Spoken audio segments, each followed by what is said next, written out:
What if everything we thought we knew about Squid Game is wrong? A lot of people were saying that young Il is Il-nam's son. What's really going on with the player 149? Is the creepy boat guy from season 2 secretly the one running the whole show? And wait, could Gi-hun actually become the next frontman? Why does everyone think that will happen? Fans are spiraling into theory mode harder than ever. So grab your snacks and maybe some tissues, because we're diving deep into the most mind-blowing predictions for Squid Game Season 3. I think the internet just broke right there. Wow! Hidden Bloodline. One of the most compelling fan beliefs to come out of Squid Game is the idea that player 456, Gi-hun, might actually be the long-lost son of player 001, Il-nam. You'll see things that are beyond your expectations. It might sound wild at first, but the show drops a few breadcrumbs that are hard to ignore. In an early, quiet moment, Gi-hun asks for chocolate milk, explaining that he can't drink regular milk. Il-nam responds with a nostalgic smile. "My son was just like you. He couldn't drink regular milk either." At first glance, it feels like a throwaway line, but is it really? Two people being lactose intolerant doesn't always mean they are related. A lot of people are that way. But when you pair that moment with other subtle details, it starts to feel less like coincidence and more like a carefully planted clue. Take the marble game, for instance. Il-nam casually notes that the set design looks just like his old neighborhood. Gi-hun responds with surprise. It looks just like where he grew up too. That uncanny overlap hints at a connection deeper than either of them seems to realize. And then there's the symbolism in their player numbers. Il-nam is 001, the first. Gi-hun is 456, the last. It's more than just numerical order. It's a powerful narrative mirror, the beginning and the end of the game, the origin and the outcome. The thing that surprised me the most when I read the script was how they expressed the relationship between the characters, so dramatically and emotionally. Whether or not Il-nam truly is Gi-hun's father, their bond is undeniably one of the most haunting and fascinating dynamics in the series. Father of secrets. At the same time, some fans believe that it's actually Hwang In-ho who is the more likely candidate. In Season 2, a subtle but suspicious moment unfolds when In-ho hands over his milk carton to Junhi. On the surface, it could suggest she is pregnant. But, come on, when has the cold, calculated frontman ever been one for sentimental gestures? I even asked the director when we were shooting because I wasn't sure. I think he told me that it's part of the many devices surrounding the frontman that are designed to provoke people. Fans have once again linked this back to Il-nam's comment in Season 1 about his lactose-intolerant son. Is this another hint for us? And the theories don't stop there.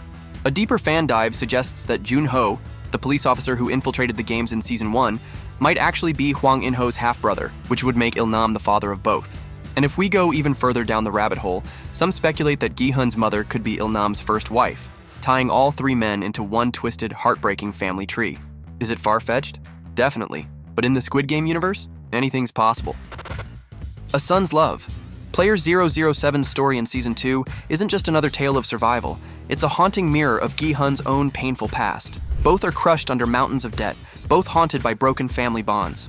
Gi-hun loses his job, then gets divorced, has to be cautious around his daughter's stepdad just to meet with her. In those ways, his situation just becomes worse. Now, fans speculate that Park Young-sik's path will offer a heartbreaking contrast, a chance to rewrite that narrative. His sacrifice to save his mother won't just be a dramatic moment in the games, it will be a profound act of love and redemption. To me, he's a sweet black cotton candy. Plus, there's even a moment in the Season 3 trailer where his leading lady looks completely devastated, like she just lost someone. Or could she be faking it? Mastermind Mom? At first glance, Jang Gyum-ja seems like a devoted parent, entering the deadly games to help her son pay off his gambling debts. However, fans have been buzzing with ideas that there's more to her than just a caring relative. That mother character is different from other mother roles you might have seen. Unlike other contestants, Gyum-ja managed to sneak a weapon into the game, a hairpin cleverly concealed. During the merry-go-round challenge, she was notably saved by In-ho, the frontman, hinting that she might hold a special status within the game's hierarchy. Someone has invented that system before that, and there must also be VIPs who had supported that. Some fans speculate that this woman might actually be Oh Il-nam's wife. If that's true, it could explain her special privileges and why she seems more deeply involved in the games than most contestants. Did Gyum-ja do well in the games in Season 2? She was good at Gongi. And in Mingle?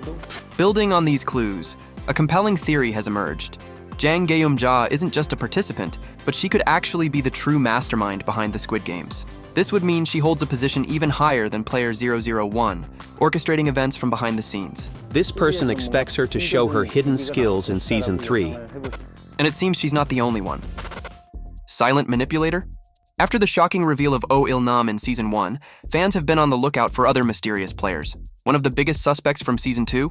Player 125, Park Minsu, easily the shyest, most timid contestant we've ever seen in Squid Game. Some believe this meekness could be a clever disguise. Could he be pretending to be helpless while quietly playing the long game?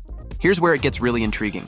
Season 3 promos introduced a new doll named Cheol-soo, strikingly similar to the infamous Junhi doll from the red light, green light game. Interestingly, in traditional Korean textbooks used to teach children, the trio of names, Cheol-soo, Junhi, and Minsu, often appear together. Could this be a symbolic detail? If so, Minsu might actually be standing shoulder to shoulder with known VIPs, playing a far more important role in the game's dark hierarchy than we realize. Shadows on the water? And that quiet man ferrying players to their doom in Season 2?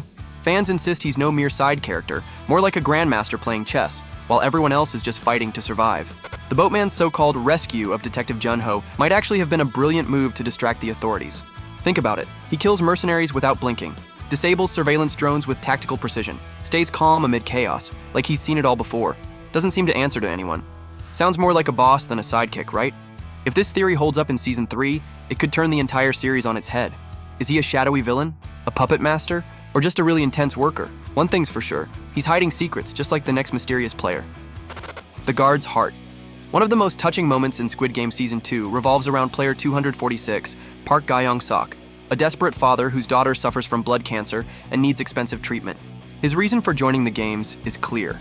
He's fighting for his child's life. Before this, we see Kang No-eul, a guard, meeting Young-sok's daughter. She learns about the tragic situation, something rare among the people in red, who usually stay cold and distant. So, this scene hints that No-eul might have a soft spot or a secret motive to help him. Later, during Gi-hun's rebellion against the game's organizers, Young-sok fights alongside Park. It looks like a fatal shot. But here's the catch. The wound's location isn't shown on screen. In fact, even during production, I was constantly revising and adjusting the script. Fans have pieced together clues and strongly believe that it was actually No-eul who fired a non-lethal spot. This means she may have deliberately helped Young-sok survive against all odds. If this theory is true, it means he is still alive somewhere, possibly waiting to play a bigger role in the final season. It also reveals that No-eul isn't just a guard. She's an ally to some players, quietly fighting the system from within. The world stage. And what if we tell you that the deadly competitions aren't just happening in South Korea? They might be global. The story is set on a deserted island that's really hard to find. Imagine the brutal survival game has multiple versions running underground across different countries, all hidden from the world. I actually know what happens. I won't tell. Remember those VIPs watching the games in Season 1? They weren't just Korean, you could hear different accents, and American English stood out especially. That small detail sent fans into a frenzy. These wealthy spectators come from all over the world, meaning Squid Game isn't a one-off event. And here's a fun twist. The famous director David Fincher is reportedly making an American adaptation of Squid Game. If this new series ties into the Korean original, it basically confirms the deadly games are happening worldwide. Different countries, different versions, but the same rich viewers betting on human lives. But we have even wilder suggestion. From hero to villain? One of the most chilling Squid Game theories suggests Gi-hun's story won't just be about stopping the games, he might become the next big antagonist himself. Do you become the new front man? That's the rumor. And are you now in charge of the games? What? Really? Right now, Gi-hun is laser-focused on saving lives and ending the horrific event once and for all. But the creators have hinted that Season 3 will push his character into much darker territory. The story focuses on how Gi-hun evolves and how his beliefs are tested in this battle. If he steps into the frontman's shoes, it could mean he's ready to leave his old morals behind, or even start running the games with a ruthless hand. What began as a fight for justice can turn into something far more sinister. Is it human nature to want to be the front man once you win the game? Finally, the last but not the least prediction. Game changer. Among the craziest theories is the idea that Kim Junhi's unborn child will be the only beacon of innocence in a brutal, corrupt world. Junhi is not a strong person, occasionally shaken by external influences, but rather, she is someone that is already completely broken and just pretending to be strong. Though she's heavily pregnant, she conceals it tightly, so it is impossible to guess the baby's due date. But there's a chance Junhi could give birth during Season 3, making her baby the purest symbol of hope and life. Even if fan favorites like Gi-hun perish, the survival of a new person could be the ultimate victory over cruelty. Could the answer to ending the games really be a baby? Well, this show never plays by the rules. So what theory do you believe? Some of them were partially right. Which twist do you want to see come true? And which one do you hope never happens? Drop your thoughts in the comments and don't forget to like, subscribe, and hit that bell so you don't miss a single clue. Because when the games begin again, you'll want to be ready.